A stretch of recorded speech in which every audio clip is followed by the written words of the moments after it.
الحمد لله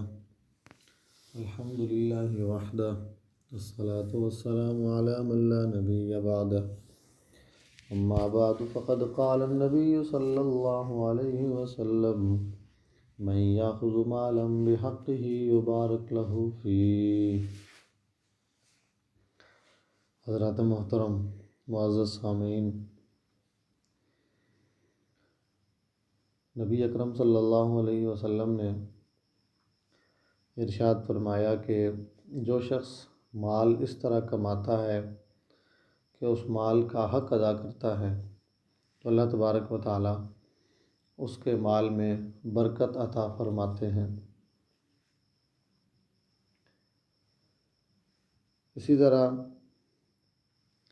ایک اور حدیث کا مفہوم ہے کہ جو شخص مال اس طرح کماتا ہے کہ اس کا حق ادا نہیں کرتا تو اللہ تبارک و تعالیٰ اس کے مال میں برکت نہیں دیتے۔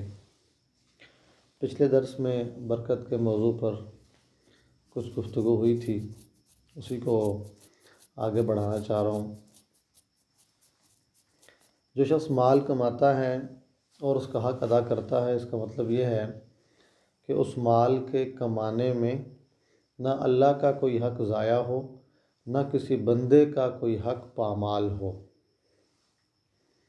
ایک حدیث میں نبی اکرم صلی اللہ علیہ وسلم کا ارشاد ہے کہ قیامت کے دن انسان کے پاؤں اس وقت تک اپنی جگہ سے ہل نہیں سکیں گے جب تک کہ ان سوالوں کا جواب نہ دے دے۔ وہ سوال جو نبی اکرم صلی اللہ علیہ وسلم نے ذکر فرمائے، ان میں سے 2 سوال مال کے بارے میں ہیں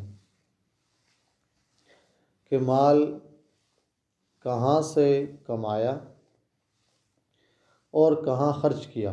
یہ 2 الگ الگ سوال ہیں۔ مال کہاں سے کمایا اور کہاں خرچ کیا، لہذا مال کماتے وقت بھی احتیاط لازم ہے کہ کسی طرح کا مشکوک مال یا حرام مال آمدنی میں شامل نہ ہو۔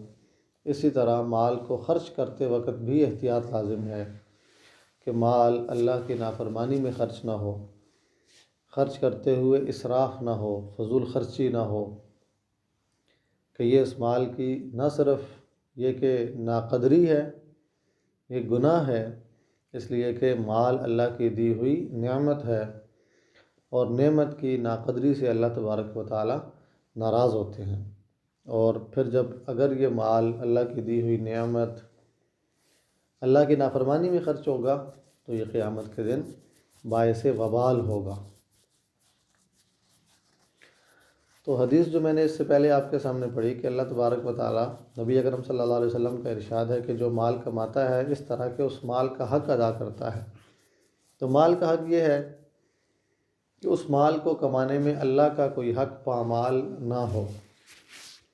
مثال کے طور پر کوئی شخص اپنی دکان پہ بیٹھا ہے، کوئی شخص آفس میں بیٹھا ہے، آفس کے کام میں مصروف ہے، اس وقت میں نماز کا وقت ہوتا ہے، تو اب اللہ کا حق کیا ہے کہ اس وقت ذریعہ معاش کو چھوڑ دیا جائے اور نماز کی طرف متوجہ ہو جائیں۔ اللہ ہی نے روزی کمانے کے لیے دن رکھا، محنت کے لیے اللہ نے دن رکھا، لیکن نمازیں بھی دن میں فرض کی، کیونکہ رازق اللہ کی ذات ہے۔ تو اللہ تبارک و تعالیٰ نے محنت کا حکم دیا ہے، لیکن نمازیں بھی دن میں رکھی ہیں اور حکم دیا کہ اس وقت میں اللہ کی طرف متوجہ ہو جاؤ، نماز کی طرف متوجہ ہو جاؤ۔ اب اگر اس وقت کوئی شخص اپنی روزی کی مصروفیت میں، اپنے دیگر کام کاج میں لگا رہتا ہے تو یہ گویا کہ اللہ کا حق پامال ہو رہا ہے۔ روزی تو آ رہی ہے لیکن اللہ کے حق کو پامال کر کے آ رہی ہے۔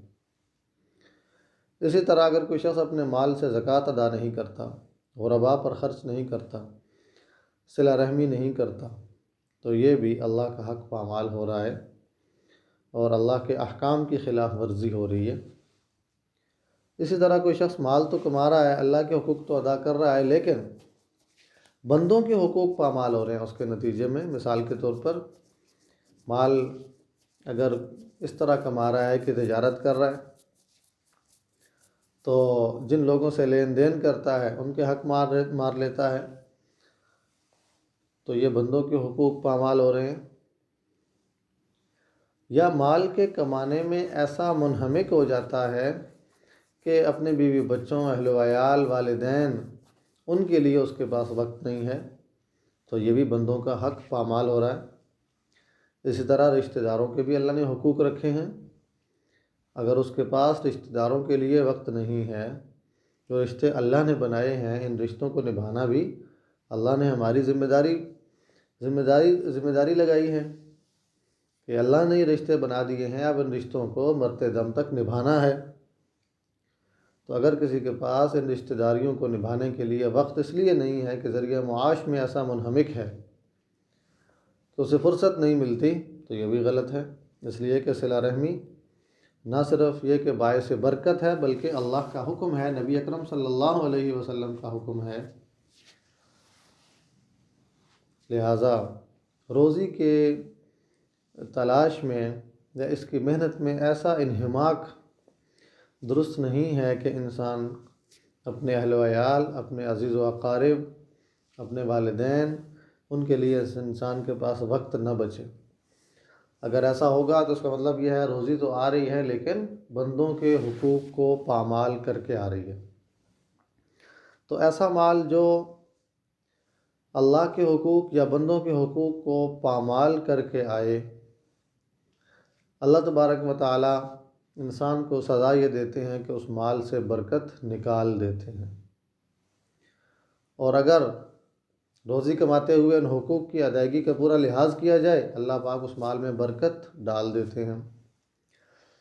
برکت کا مفہوم مال کے اعتبار سے دیکھا جائے تو یہ ہے کہ برکت مقدار میں اضافے کا نام نہیں ہے، کوانٹٹی بڑھنے کا نام برکت نہیں ہے، بلکہ برکت یہ ہے کہ اللہ نے جتنا دے رکھا ہے اللہ پاک اس کے اندر ضرورتیں پوری کر دے۔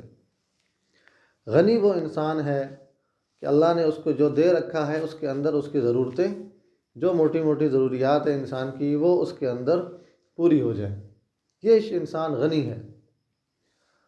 اور اگر اللہ تبارک و تعالی برکت نکال لیں تو بسا اوقات اگر انسان کسی چیز کو ٹارگٹ کرے کہ میں نے اتنا کمانا ہے تو عین ممکن ہے کہ اس کو وہ مقدار تو حاصل ہو جائے، لیکن اللہ تبارک و تعالی کسی بیماری کے ذریعے سے یا کسی اور ذریعے سے اس کو ایسا پریشان کر دیتے ہیں کہ وہ مال اس کے لیے باعث راحت نہیں بنتا، وہ باعث اذیت رہتا ہے کہ مال تو آ گیا، کوانٹٹی تو بڑھ گئی، اس کی مقدار میں اضافہ ہو گیا، لیکن اس کے نتیجے میں سکون نہیں آیا۔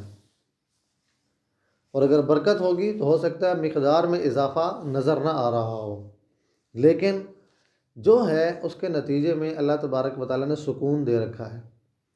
ضرورتیں جو موٹی موٹی انسان کی ضروریات ہیں وہ بھی اس کے اندر پوری ہو رہی ہیں، اور اللہ نے سکون بھی دے رکھا ہے، تو یہ مال باعث راحت ہے، اس کا نام برکت ہے۔ تو اللہ تبارک و تعالیٰ جب برکت دے دے تو یہی مال راحت کا ذریعہ بن جاتا ہے، اور اللہ تبارک و تعالیٰ اگر برکت نکال لیں تو یہی مال باعث اذیت بن جاتا ہے۔ مال اللہ تبارک و تعالیٰ کا فضل ہے، اس کو قرآن پاک میں بھی فضل کا لفظ اس کے لیے استعمال کیا گیا۔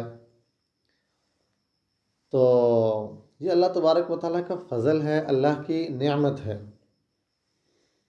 کبھی انسان کے اوپر مال کی فراوانی کے ذریعے سے اللہ تبارک و تعالیٰ کی طرف سے آزمائش آتی ہے کہ اللہ پاک مال دیتے ہیں اور انسان کے اوپر آزمائش آتی ہے کہ وہ اس حال میں اللہ کو یاد کرتا ہے یا غافل ہو جاتا ہے۔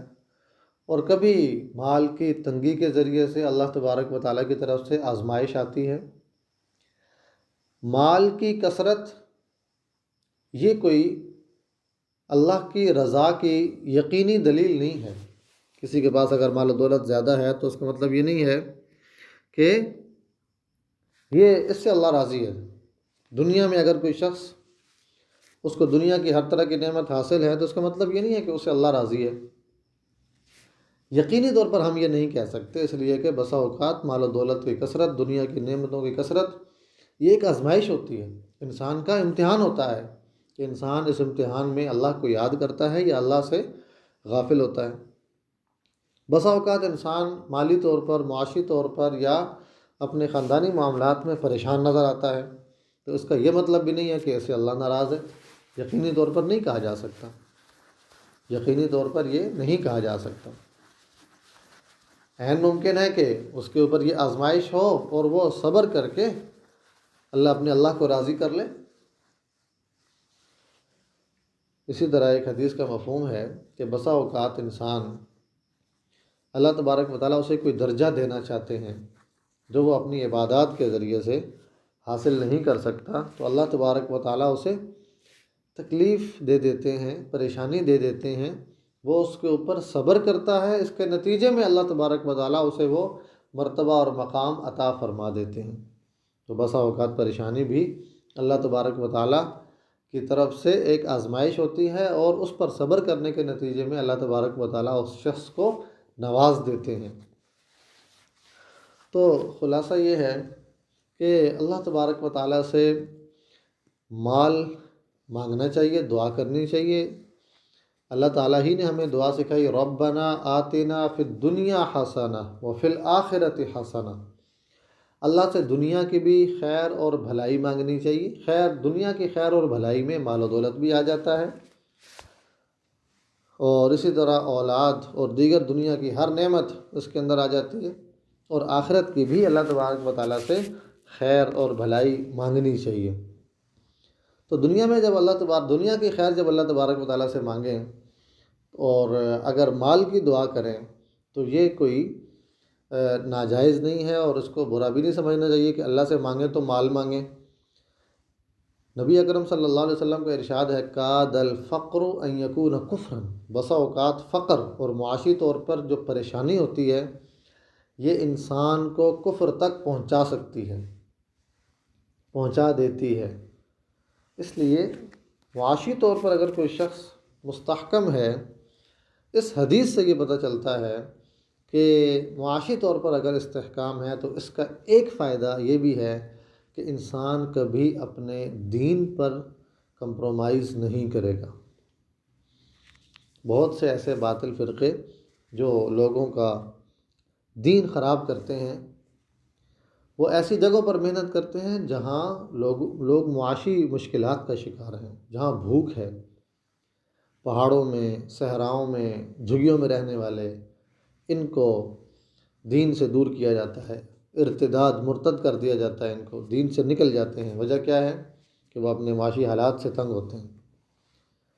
تو اللہ تبارک و تعالیٰ سے مال مانگنا چاہیے، لیکن اس انداز میں کہ اپنے بزرگوں سے، مفتی رفیع عثمانی صاحب میرے استاذ ہیں، اللہ تبارک و تعالیٰ ان کی زندگی میں برکت تھے، وہ اس انداز میں دعا کیا کرتے ہیں کہ یا اللہ ہمیں رزق حلال وسعتوں والا، برکتوں والا عطا فرما۔ تو مال کی کثرت بھی مانگ لی، لیکن ساتھ میں اللہ سے برکت بھی مانگی۔